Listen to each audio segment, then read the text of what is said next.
Avery, whose show is this?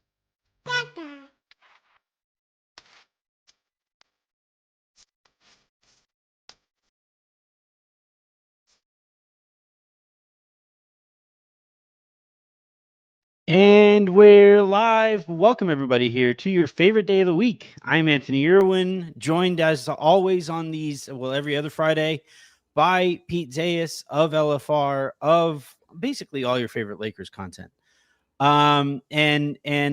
Today, here in the Hook, we are going to be talking about rotations. We're going to be talking about player combinations and rules and our confidence in JJ Redick to be able to execute on all of that good stuff.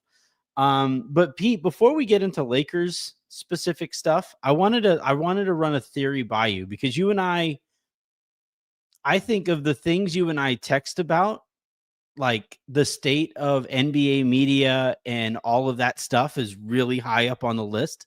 And those conversations haven't quite yet leaked into the show. I think later in the offseason, we'll actually have a conversation about it. But I was thinking about this because what I've started doing, especially with superhero content, is I will try to avoid trailers. I'll watch the very first one, and then I won't come back to it at all. I won't even rewatch it. I watch the trailer the one time that I see it, and then I try to just completely disassociate myself from that content until I finally see the finished product, right? And by the way, you're muted. But I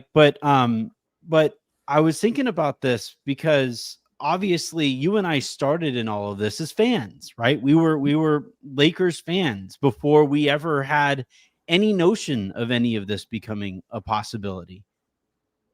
And one of the conversations that Raj and I have really frequently is like seeing how the sausage is made has affected my fandom. And I just kind of wanted to ask you, because I really enjoyed Fantastic Four, and this was the first, because I really enjoyed Thunderbolts, the previous Marvel movie before this. I didn't watch any of the trailers on that. I just walked into a theater one day. I was like, all right, here we are. It's a half off Wednesday. I'm gonna go check out this movie.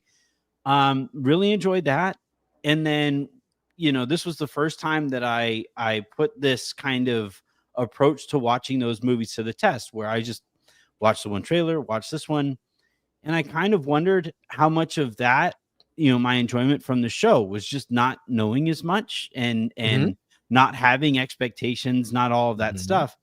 And I've kind of, I don't know. I don't think you're much of a Marvel guy, right? Like, I have no idea about any of what you're talking about. But like, not even talking about Marvel, but by learning more about this and the way that the Lakers operate and the way that the league operates and all of that stuff, how has that affected your fandom? Because I sometimes find myself wishing I could just be a fan sometimes.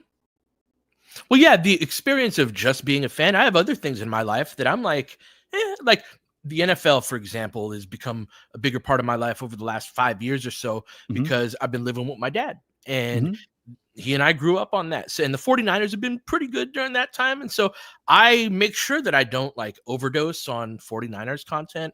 I watch the game with my dad. We'll have a beer, get a pizza, you know what I mean? And it's awesome because my normal life is 10 hours a day, couple hours thinking in the dark about Laker rotations. It's it's very strange, you know what I mean, to be that immersed and care about it as much as I do. But that is that's my contract with the fans, right? Is that I'm really gonna obsess over this, and then I'm gonna tell you what I think, right, wrong, whatever it is. But I promise you, I will at least really care and put a lot of time into it. And so for me, there's a passion in that too, though, that no, I can't just be a fan in the same way. However, I do very much try the first time to just experience the game as a fan. If I'm doing a playback, right, I'm in a position of, if I'm live, I'm trying to, call out what's going on, and it's a little more formal. But if I'm not performing in some way or another, I'm screaming at my TV, and I'm trying to, because every other experience that I have with the Lakers is my job, and it's my passion, it's my career, it's my I want to be doing this for the rest of my life type of thing, where you have to put that sort of passion, and it's not a bad thing. You just can't really be a fan in the same way. So it's affected it, but I try to maintain fandom in other things. Yeah. What's funny too is that, like, I don't know if this is just how I'm wired. I struggle with just doing stuff, like if I golf, I currently have bucket golf. Like, literally there are 9 holes where I work on chipping, every evening. I just go out there and I get as good at my short game as I possibly can. Because if I'm going to do something, I really want to do it, right? Mm-hmm. And that's how I'm a fan about the Dodgers, where if I'm watching the Dodgers, I know about, like, the scouting report going in and stuff like that. If I'm watching Marvel stuff, right after I got home from the movie last night, I immediately jumped on and started, like, trying to figure out where they might be going here with it. So you geek out after it, so you avoid it prior to, but once you've seen it, it's like, gimme all the content about it. Yeah, that makes sense. Yeah. I think it's, because I have I have a very addictive personality. Mm-hmm. Not that people are addicted to, like, being around me, but I am, like, I get addicted to stuff really, really quickly. Mm-hmm. And that's why I had to be careful about gambling, and that's why I have to watch myself with my drinking and all of that. Mm-hmm. Like, it's like, I'm always, if I'm going to do something, my cooking, right, is another thing, getting on the barbecue and perfecting barbecuing stuff and sous vide and all this stuff. Like, Aaron and I talk constantly about the Lakers, obviously, Mm-hmm. but we also talk a ton about cooking, Great cook. Amazing cook. Yeah. And so it's like, I don't know. To a certain extent, it's like, yeah, this has forever changed. Like, the monetization of my fandom here is, I think, what separates me being a fan in other stuff. So I think there's no going back on that ever again. And like you said, I love the terminology that you use of, like, the contract, the agreement that I have with the audience, or that we have with the audience, that, like, if you guys are going to, it's so funny. I just forgot we were on the air. Like, it's every so often but like, if the audience is going to, bless us with their time and bless us with that commitment of subscribing, of supporting our content, I'm going to earn that every step along the way, so that's something that I think has made me, better as a fan, of the Lakers than I ever would have been. Mm-hmm. But yeah, like, it's, there are times where, like, over the summer, my dad was in town and we were watching some of the summer league games, and it was really fun to just watch a Lakers game with my dad, the way that we used to back when I was growing up. You got to keep that, man, as long as you can. Yeah. Didn't tweet it. No. He was asking me about stuff, about content. the Lakers and stuff. Mm-hmm. And even then, like, when we were talking about the Lakers, I tried to keep the stuff that I know out of the conversation, and he was asking me, like, hey, how do you feel about the roster? And I'd be like, yeah, they could really use another, like, lead defender. And that was around the time that Marcus Smart there was some momentum being gained there. I didn't mention Marcus Smart. I didn't do anything like that. I was like, this is kind of what I'm thinking here. This is what I would like to see. And it was just so much fun to just shoot the shit as a fan again. Yeah. And it was so, especially, like, you talked about your connection to the Niners with your dad. And I think that makes it even more kind of precious or whatever. But yeah, it was something I was thinking about with the next step of this conversation. I was kind of curious about. We'll have a more kind of media conversation, I think, especially maybe not this next Great Western Forum, but the one after that. But I was thinking about this too. Is there a such thing? Because I think there is a such thing in the Marvel realm of fandom, where there's, like, an overload of information. We know too much. There have been too many movies. There have been too many TV shows. There's been too much of this stuff. I was thinking about this as it pertains to my reporting over the summer, where there are, I think, a few ways that somebody can report on a team, right? 100%. There are examples of it, right? So there's what, like, Shams does, where he'll talk about some of the stuff that might be going on a little bit, but then what he really hammers is what is about to happen, right? And there is like Jake Fisher is and I kind of lean towards covering the NBA in this way too, where it's like, this is what Team X is trying to do. This is what I'm hearing that Team X is trying to do. And unfortunately, in this era of aggregation, especially like social media aggregation, that gets taken to be like, this team is about to do this, Mhm. and like that's another way of covering the team. And then I think the way that you cover the team is a very different way, where it's like, I know stuff, and I think your audience knows stuff, but you don't even you kind of low is like this too, where it's like, here's what this team needs to do. Here's what I think this team needs to do. Mhm. And it's not even mentioned about that stuff. And I think those approaches, and there's obviously spots in between, is interesting. But I kind of wonder if, when it pertains to, fandom, just straight fandom, thinking about our audience, is there a such thing as like knowing a little too much as a fan about your team? Do you think, like, about what, like, how an off season is going, and all Yeah. of that stuff?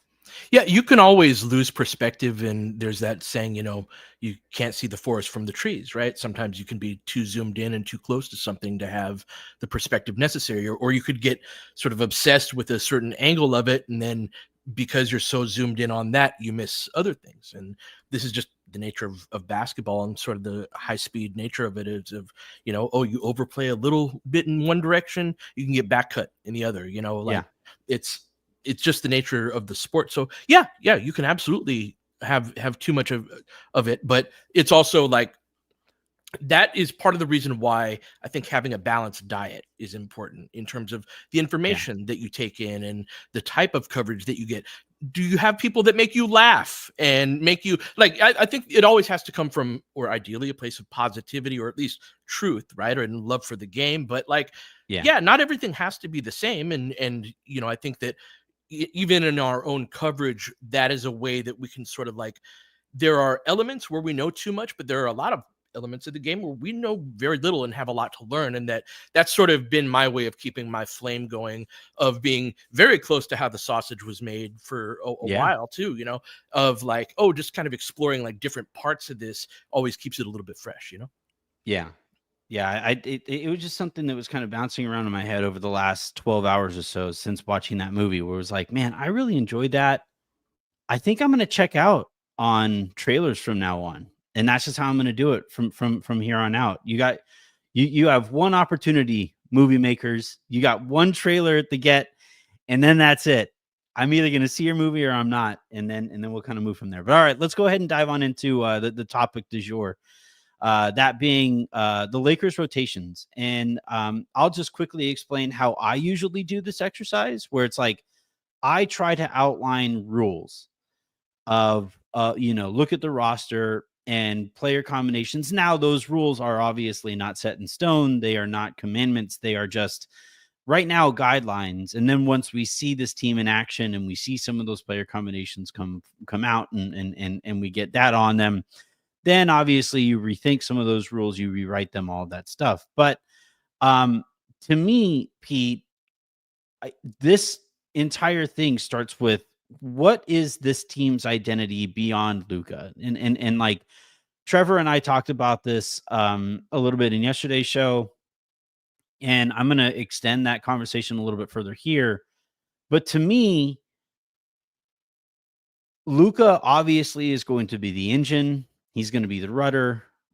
But it's really unique in that there's also a LeBron here, and so like we've never seen a team with ever in the NBA. We've never seen that before, where there are two of the greatest creators, the greatest table setters in the history of the sport are on the team at the same time, on the court at the same time, and they're both really good. So to me, I would say that I would lean really heavily into that creativity. And every decision that I make basically is going to be, how do I give those guys the opportunity to create as often and as openly as they can? That's my starting point. What do you think about that? I love that, because they're not going to be bigger than other teams. If you look at the other top teams in the West, there's a lot of two big lineups. There's a lot of Yeah, there's a lot of 2 big lineups. There's a lot of size. We're not the fastest team either, but I do think they can be great creators, the most skilled in terms of intelligence. I think they can read the game very well, and that is sort of the realm that so calibrating from that point, I think, is spot on strategically. And so what does that mean? To me, one of the biggest places is, if you're going to look to create off of the dribble as much as they did, which is a choice I think we should discuss right away, are you creating optimal spacing around that, right? And kind of what are the running lanes between 4 out and 5 out type of offense? That was an offense that was built around Anthony Davis that switched midstream to Luca. That is just a very different type of creator on the offensive end. And so yeah, I totally agree with that. What, in your mind, what does that look like then? If you're going to build around being the most skilled, the most creative, these great passers, right? The Luca and LeBron, we saw that in action, and it was okay last year, but it wasn't great. And so what's the next step to get to that point? So I thought it made sense at the time because they were building the plane mid-flight.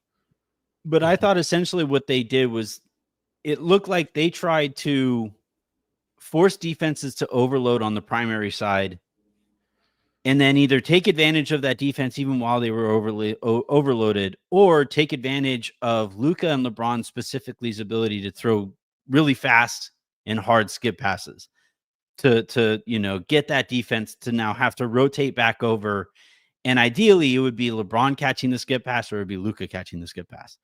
And that's like an extremely whittled down version of like the types of advantages that Lakers were trying to create. And to me this year, I want to see more of LeBron and Luca in the same action. And then it can be like Austin, or the other guy I'm really thinking about here is Smart as the guy who catches that skip pass and either makes the swing pass to the corner or gets to attack that rotating defense, all that stuff. Like that is, I think he's really well wired for that. I think Austin is really well wired for that. But to me, I really want to see what it looks like when you try to compound on the same side of the court, Luca and LeBron, and or like another version of it too is, I really liked when the Lakers would run horn sets with LeBron and AD as kind of the horns, and Austin making that initial decision. I think you can kind of do that with Luca or LeBron being the first decision maker, and then Ayton and yes, the other guy there being those like primary initiate. Like those are the types of sets that I think have to be the starting points here. Mm-hmm. And then you take advantage of however the defense had to move to counter to that stuff. But to me, yeah, like what does it look like at the onset? To me this year, I would hope to see a lot more of Luca and LeBron on the same side of the court, involved directly in actions together. I go a little bit of a different route in that defenses are going to react to DeAndre Ayton differently than any other 5 that they had while having Luca and LeBron. And so that screen setter, whether it's in, say, that horns type of action where that's a Luca, LeBron, Ayton trio right there, Ayton, when he rolls to the basket, is going to be able to catch and finish, or if they switch, which the Lakers were really poor at, if you box out Ayton with too small of a guy, you're in trouble. And so you're going to give up points in ways that he's just more of a presence. That you were talking about that skip pass to Austin or Smart and how he kind of excels on that. That only becomes especially open because the gravity of the roll man really occupied the defense, and opened up that type of that way, and then creating that passing lane. Yep. And so they're going to have to react to Ayton. Like Ayton's a big dude. That's pretty much the biggest difference between him and Jackson is, like, if you stand next to them, they are noticeably different sizes human beings. Yeah. And so that just, you have to react to Ayton in a way that I think was not a present element in last year's team, of having to react to a 5 in that way, that I think will naturally open some things up, along with, again, I'd love to see more 4 out running lanes and spacing. Yeah, Ayton, Darius and I were texting because you guys, it was funny. I don't know. I forget how many episodes after you and I had debated the Giannis plan. You and Darius, I thought, had a version of the same conversation maybe a few days later. And it was funny because like I texted Darius, I was like, "Look at us, the optimists," right? And I sent him the GIF of like, who would have thought? I know, Not me. very rare for me where I'm like, this team ain't shit. Right. Like, That's I was kind of laughing. He's like what is going on here? I'm living in the upside down where I'm the optimist here, and a huge source of that optimism really is Ayton. And it's like, I've seen in the chat here, it's like, I hope Ayton is motivated this year. And I hope, we get to see what Ayton looks like, contract year Ayton, all of that stuff. And it was like, a motivated contract year Ayton, and the difference between him and Hayes to me is just incalculable. Like, it's just that is so far off the charts.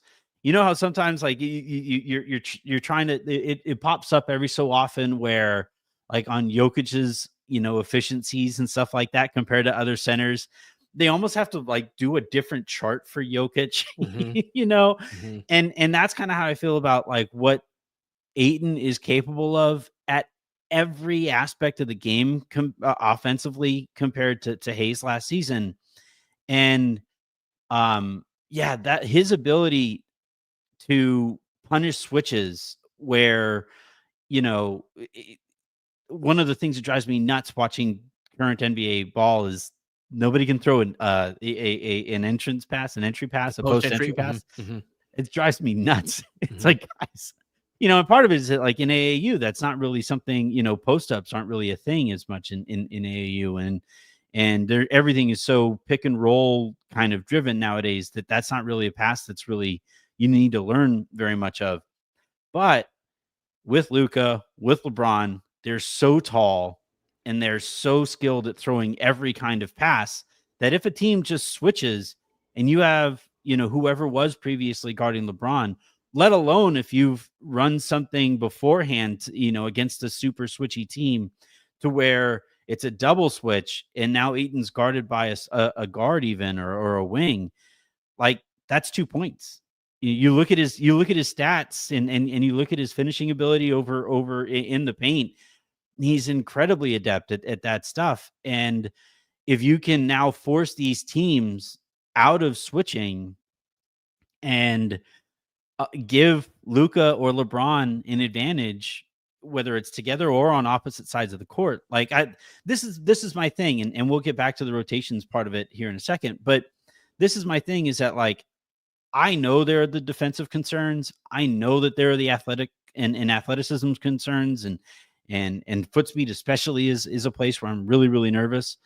But if the Lakers can figure out a way to, because the cliche is ball moves faster than the man. If the Lakers can figure out a way to run some kind of not motion offense, but ball motion offense where they just put teams in the blender consistently, then I think it makes up for all of their athleticism concerns on offense. And I think they can be pretty overwhelming on that side. And that's why, like, when I'm building out these rotations, one of the things that I've kind of landed on trying to figure out how to maximize these rotations is like, is this a Gabe team or is this a Vando team? Mm-hmm. And that's where I put myself in knots, because everything we've talked about here would lead us to say, play Gabe. You put him in the corner. He's going to space out the floor, to at least a much greater extent than Vanderbilt. But also, if we're just talking about creating possessions, creating advantages, creating all of these things, I actually think you could turn Vando into like a kind of screen setting Roomba on offense, where he just runs around and hits stuff.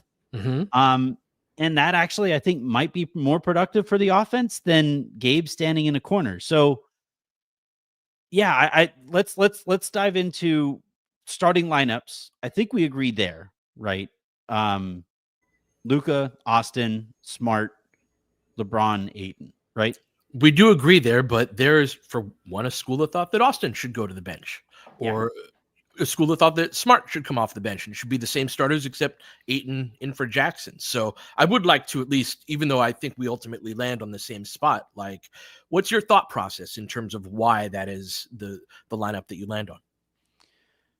So the only other player I considered for starting here would be Vando.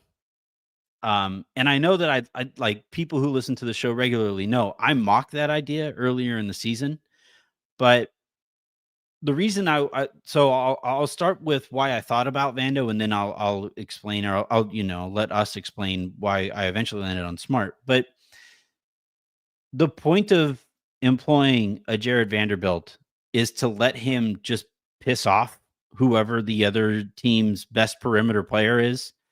And if he isn't starting, he's going to miss that opening chunk of that guy's night. And then it gets kind of difficult to figure out when he actually enters the game. Do you hold off on bringing Vando in for that player's second shift? Do you basically let that first shift go by and then kind of match up shifts from that point forward? But then it's kind of difficult because it gets even trickier in the second half.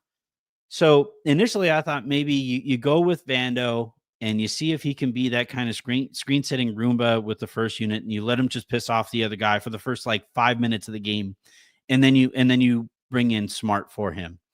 But then it's also like Smart can piss off the other team's best perimeter player. So, and Smart isn't going to gum up your offense in the same way that Vando might. So yeah, the other one is like, do you want to bring Reaves off of the bench for the sake of creativity with the second unit? But even there, it's like you could just stagger LeBron, Luca, and Austin in a way to where two of those guys are on the court basically at all times. So I'm not really worried about that creation. Do you want Rui there just for the best, for optimal offensive skill and finishing ability with that first unit? Yeah, but that's nowhere near enough defense for me. So those are kind of my thought processes across the board there. I just think Smart is the best combination of the type of defense that group really, really needs, and not gumming up the offense as Vando might. Yeah, in a sentence, that's about where I land as well. I want to make the pro Vando argument first before refuting it. Please do. So I've been talking a lot lately about how all of really the top 6 teams in the NBA this year started and closed with 2 guys almost every game who their job, they were good to great as perimeter on-ball defenders. And the Lakers didn't have one of them. And so we kind of had to run this gimmick defense type of thing where ton of switching. And it's like, yeah, we got Marcus Smart, right? But we're still unusual in that we only have one of them compared to a lot of the Laker peers have 2 of them, where if you're only going to have one player like that, they need a level of defensive versatility where they can guard Banchero one night and De'Aaron Fox the next night, and the skill sets and speed and different type of athletes in between. That Vando, that's kind of what he's special at, is that he really has this diversity from a night-to-night basis where, like, do I want Smart guarding Paolo, or is LeBron going to have to do that night? These are conversations the Lakers are going to have where if you have Vando in the starting lineup, you just have such a great range of players that you can sort of do the same thing every night.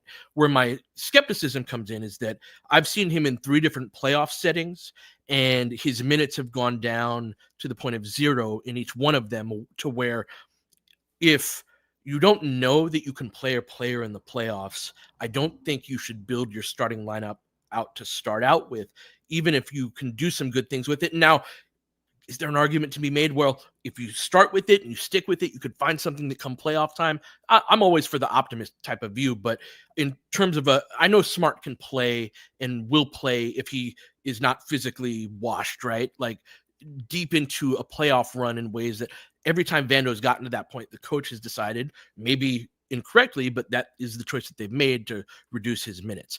The Austin to Rui thing it becomes a question of who do you think is better at defending guards to me. And I think that's awesome. Yeah.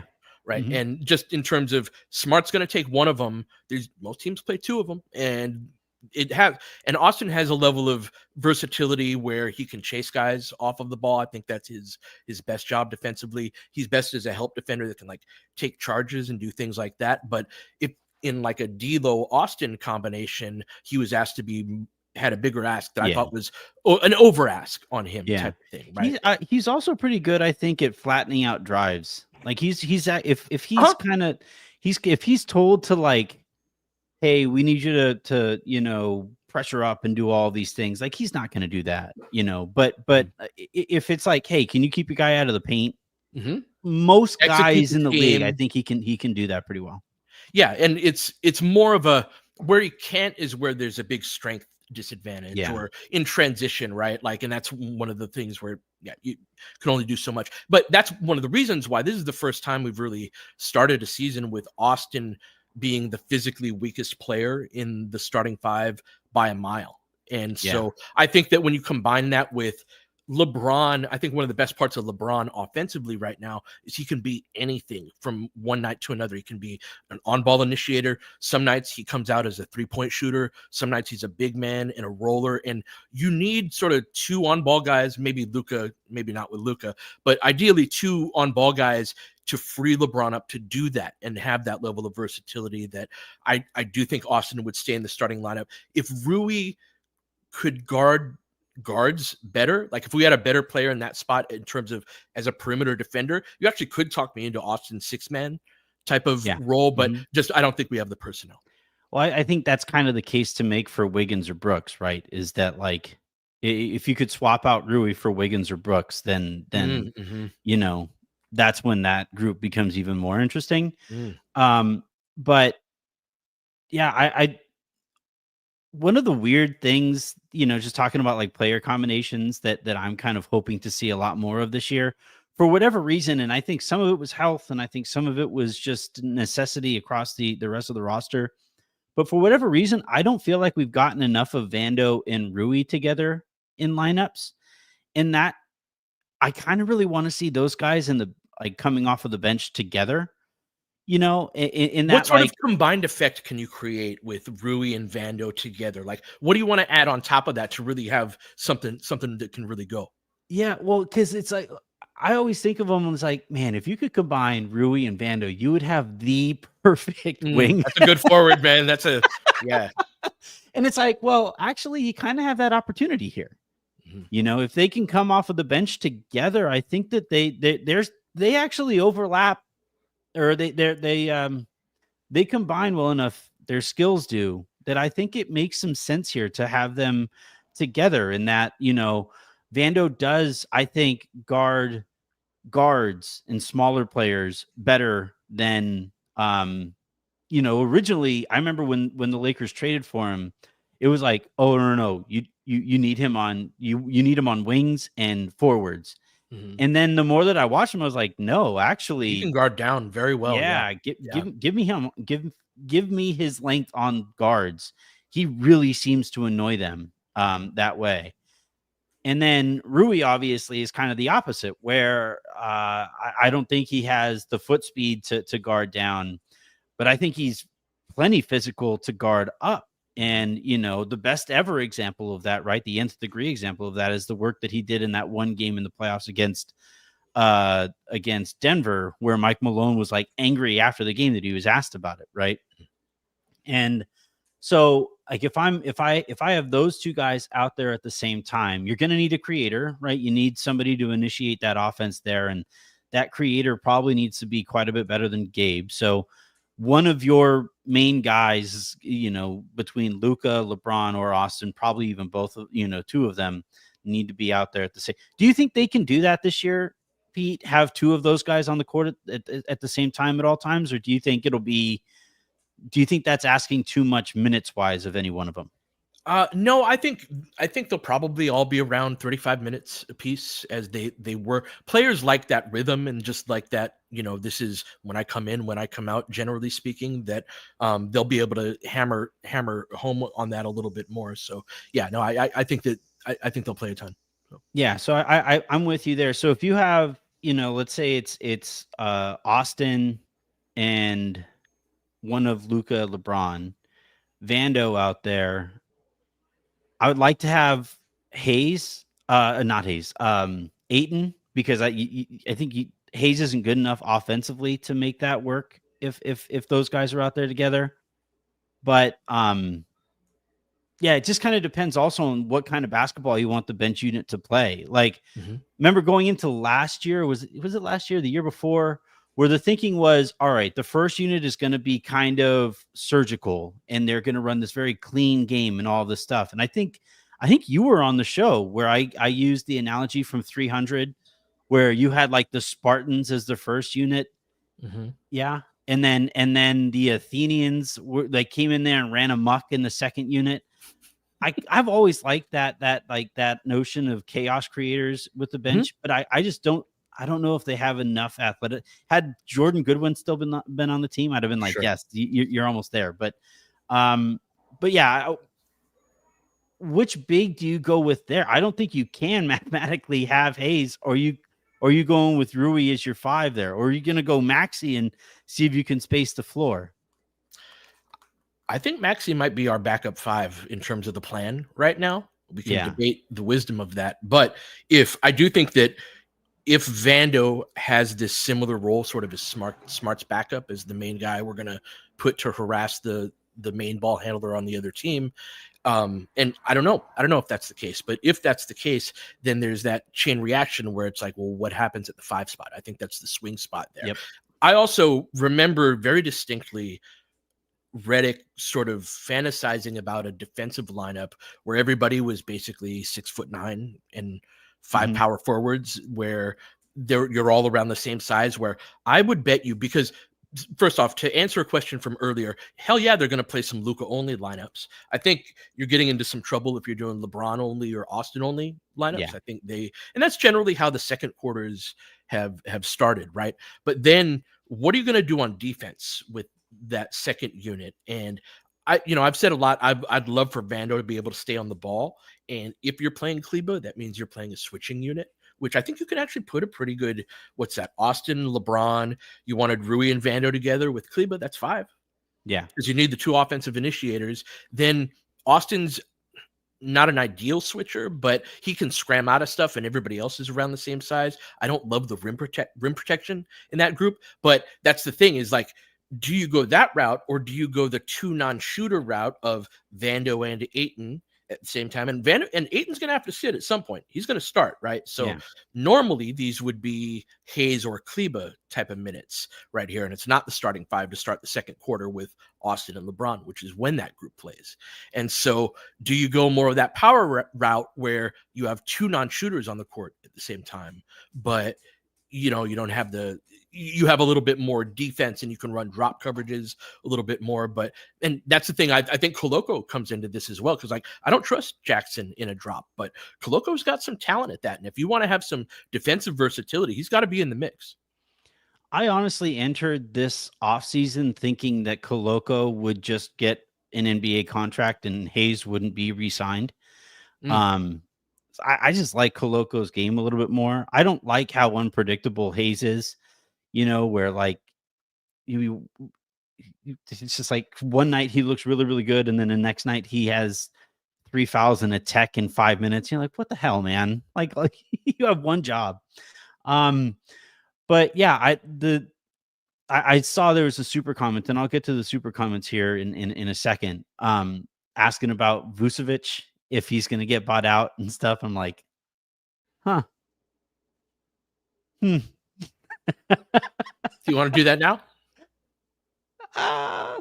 Yeah, we may as well. Hold on. I got to play the most. If we're going to answer a super chat, I have to play the most important clip on the show. All right. Yeah. It's the blood flowing. Yeah.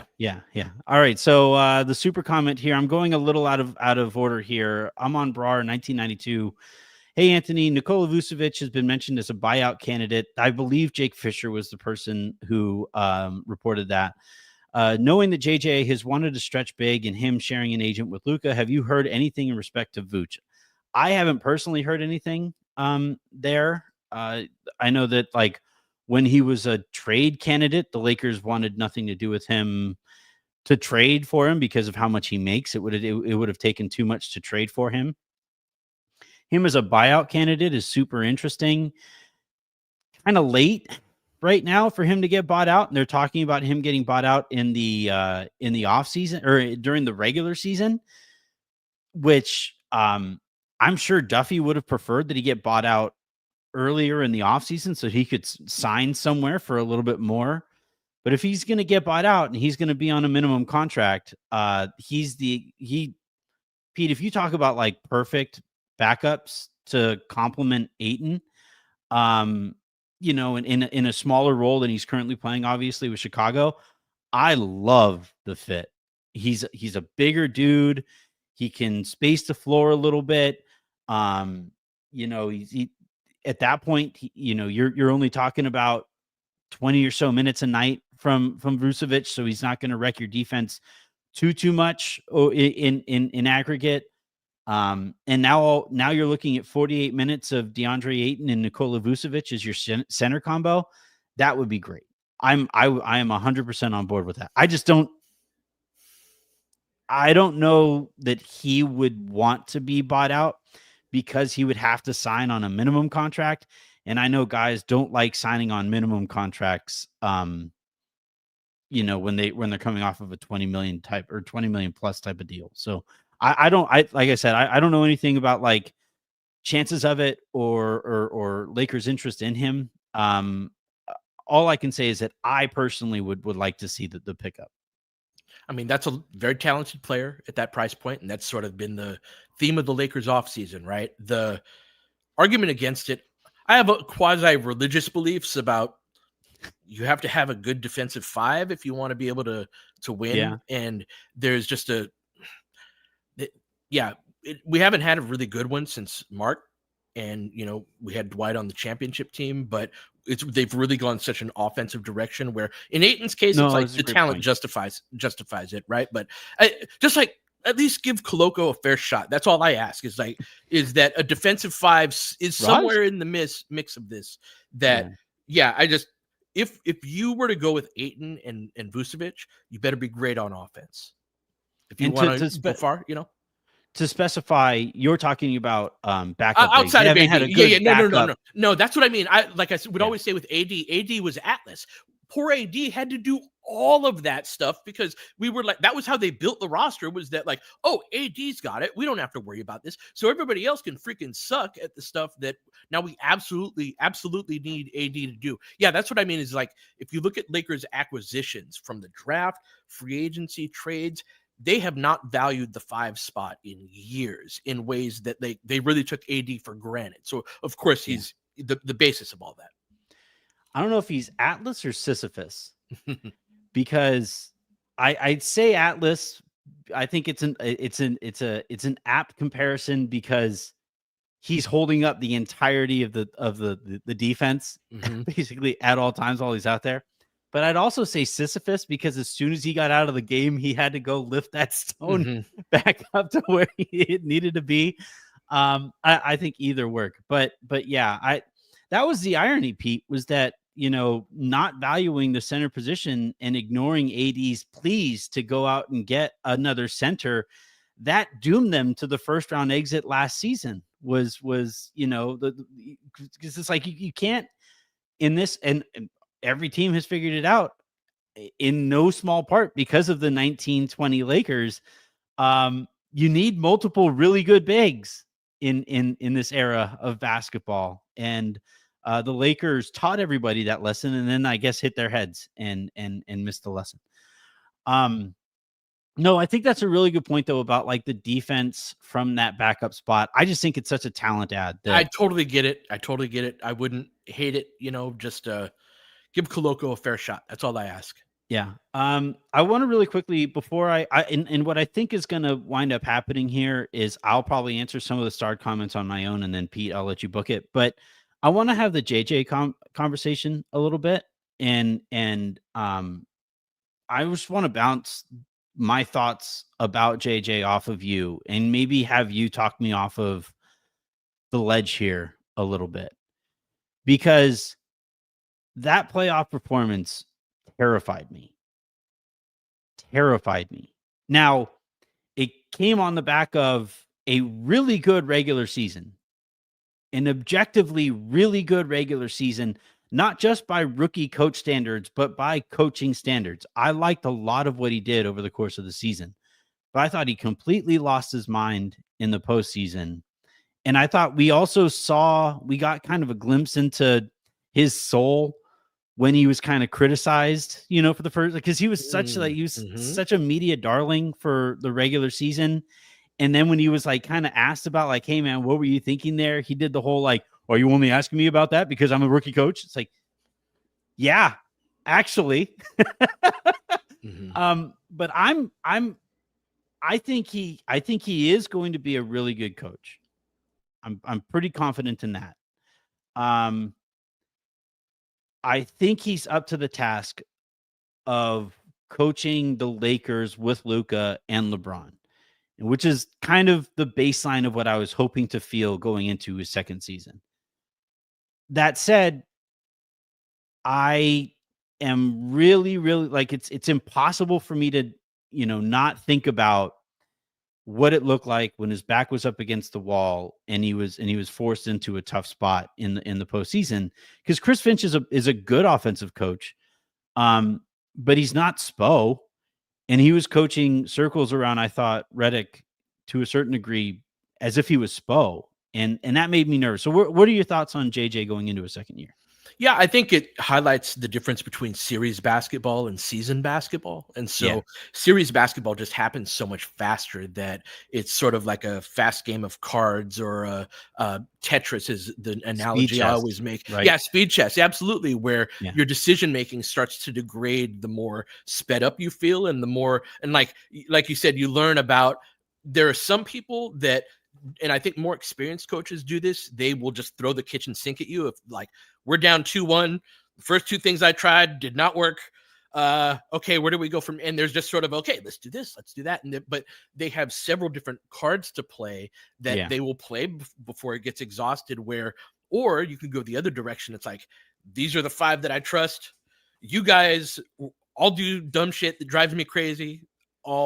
Gabe, Dalton, Goodwin, Jackson, whoever else, these are my 5 that I trust. I'm going to ride with them. And that's not the way to go, in my opinion. And we saw sort of the results of that, but we don't know. It's not like, any of us are saying, if you'd only played Dalton in that game, then they would have won it. You know what I'm saying? Like, you haven't seen my chat, because according to my chat, that is the case, actually. Well, no, he was one of the options. Lord knows he didn't have a good summer. Nonetheless, just play these 5 is the most contracted, like, defensive position of all, rather than it's the opposite of I'm going to throw the kitchen sink, try 2-3 zone, try 1-3-1 zone. Every other coach went that direction. Even Tom Thibodeau extended his rotation. Tom Thibodeau's been coaching for like that.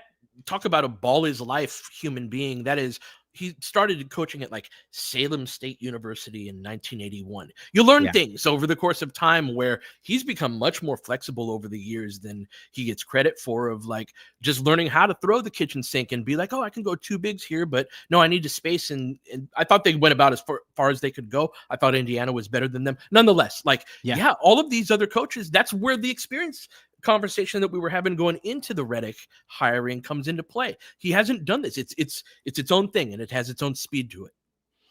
Yeah, I think essentially a version of what I'm saying, and maybe what we're saying here, is that, like,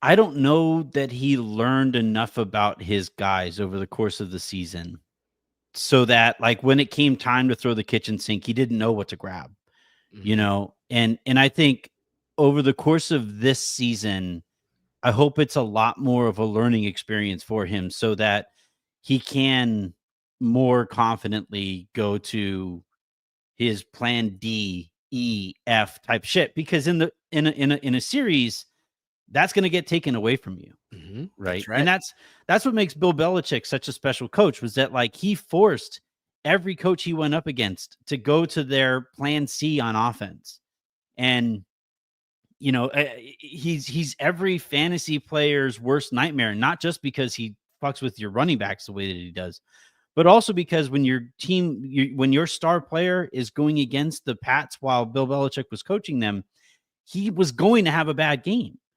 And it was like, all right, who's going to create off of those opportunities?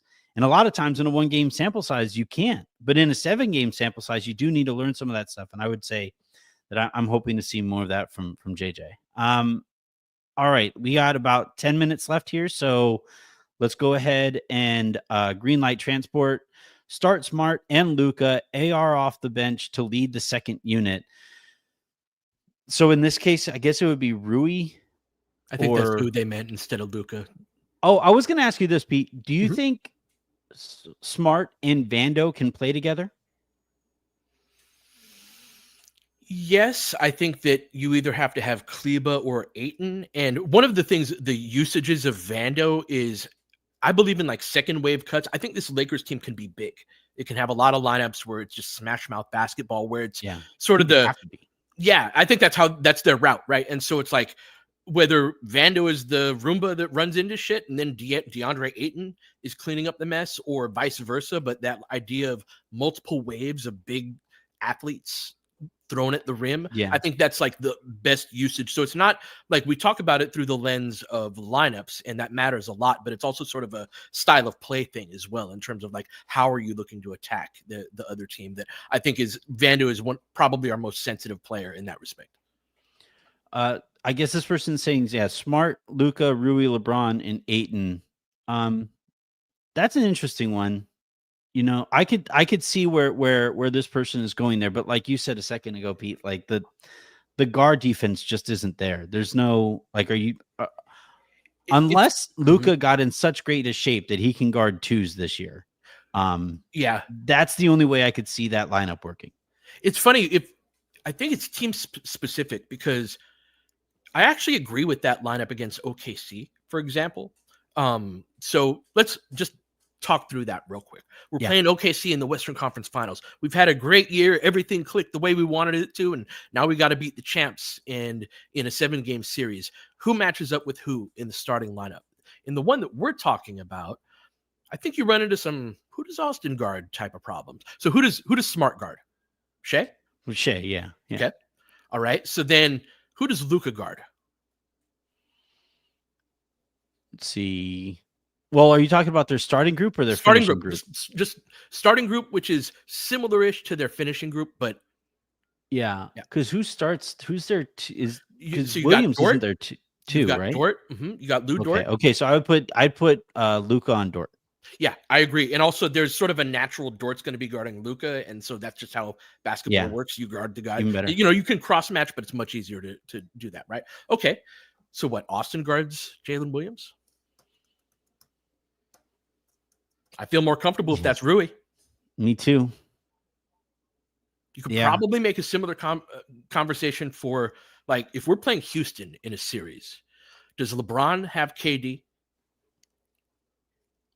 Yeah. Ugh, I don't love it. You could have Rui having KD, which I don't love that either. I don't love that either, but you know. Well, because if it's a playoff series, though, I actually wouldn't mind LeBron on KD, because playoff defensive LeBron is very different from like November 18th LeBron guarding KD, you know. But I guess on that same token, playoff KD is different than November 18th KD, of course, too. So and that's why, like, this is a persuasive argument, and I'm not going to be set in stone. So when you go through the teams, right, I can see the argument for having Austin off the bench and starting Rui.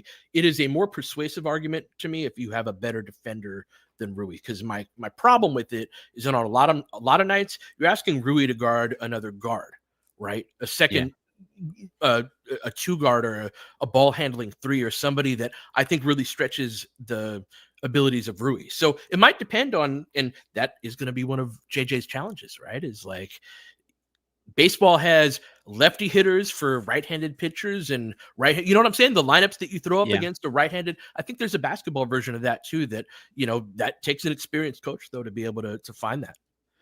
Well, and it's like, do you try to get away with, like, again, what we were talking about, having that player who you would more want on the KD or the Jalen Williams? Would you try to get away with the first shift and then have that second shift go to that player that you prefer?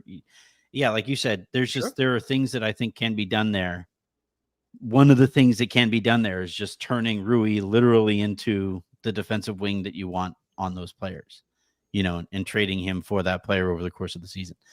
Final question here coming from Lil Chris Johnson 18. What do you think about Luca, Vando, Jake?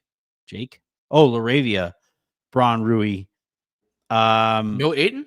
No Ayton. So we have LeBron or Rui at the center, I guess. Yeah, I don't see a starting lineup without Ayton in it.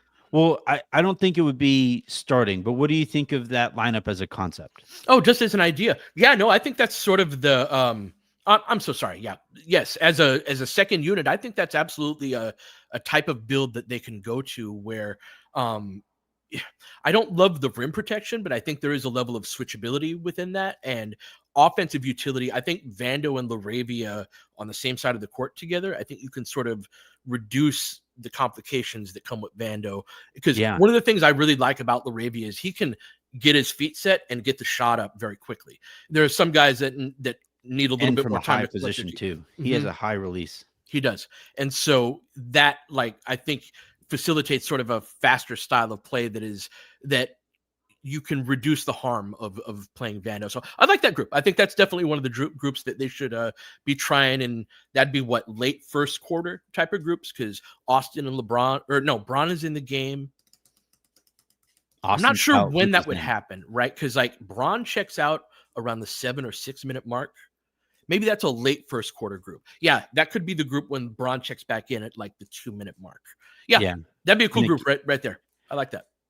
I also like that with this group, you have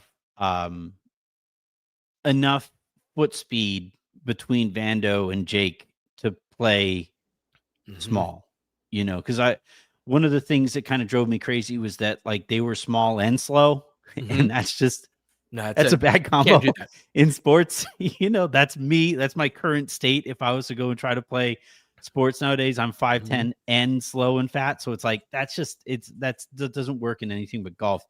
Real quick. Sorry, looking at that group real quick, that is probably the best combination of size and foot speed that you could put around Luca and LeBron.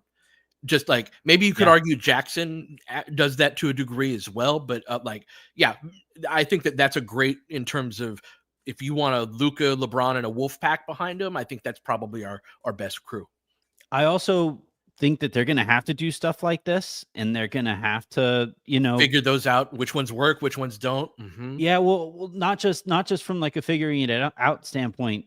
Their forward minutes don't work unless they go really small in some of these, because you have Luca who guards 4, you have LeBron who guards 4s, you have Rui who guards 4s, and then Laravia guards 3s and 2s, I guess. But yeah, well, what about that's what I'm saying. You could put pressure on the 2 spot. We don't have to be small. We were just talking about how this team has to be big as hell, and then we're going to be small. We're not going to play Laravia. If we see him stepping in basically for the role that they had envisioned for Dalton going into last year, then I'm cool. I'm cool with him being a 2 and not playing Dalton this year. Well, that's what I'm saying though, is that push. I think you can. It depends on if Laravia can guard 2s and what type of 2s he can guard, because then you can just put pressure on the 2 spot rather than, because what we're ultimately talking about is we've got a lot of forwards on the team, and so we're either going to have to make room at the 5 spot and play 3 forwards sometimes, or we could play 3 forwards and a 5, just be big as hell and bludgeon the other team sometimes. I want the Lakers to be able to be big in some way. I'm tired of looking like the JV team in playoffs, Look, man, I've been bigger, stronger, smarter, or bigger, stronger. Yeah, we're not smarter. We're not. Yeah, no. Yeah, we got smart. What are you talking about? We did get smarter. Yeah, we're good. we objectively got smarter. That's true. All right. Well, that's a perfect spot to end this thing. A dumb smart point. Thank you everybody for tuning in to this episode and to this week's episodes here. Make sure you guys are checking out the LFR show as well. It's been excellent. One of my favorite things about my gig at Odyssey and us partnering with LFR and with Jovan and with all of these other shows, but especially LFR, is that I get to listen to that show and do so for a purpose. like it's like part of my gig that I have to listen to it. And it's been nice to listen to it. Like it's just, we were talking at the top of the show to like, it reminds me of just being a fan and like listening to, what it's all about, man. you know what I mean? Like it's, I listened to your guys' show and somebody had made a point and I was in my car and I was like, oh, fuck off. And I was like, whoa, that's like sports talk. Like, that's what it was like back when I'll have to try to remember what point it was that what gave me that reaction. But it was like, it's been so great and your guys' show is excellent. So I want everybody, if you guys are tuned into this, make sure you guys are tuned into that. And Pete, have a great rest of your weekend. Thanks for doing this, man. And then, it's fun. Yeah, everybody be safe out there. Have a great rest of your day. Make somebody else's. And we will talk to you on Monday.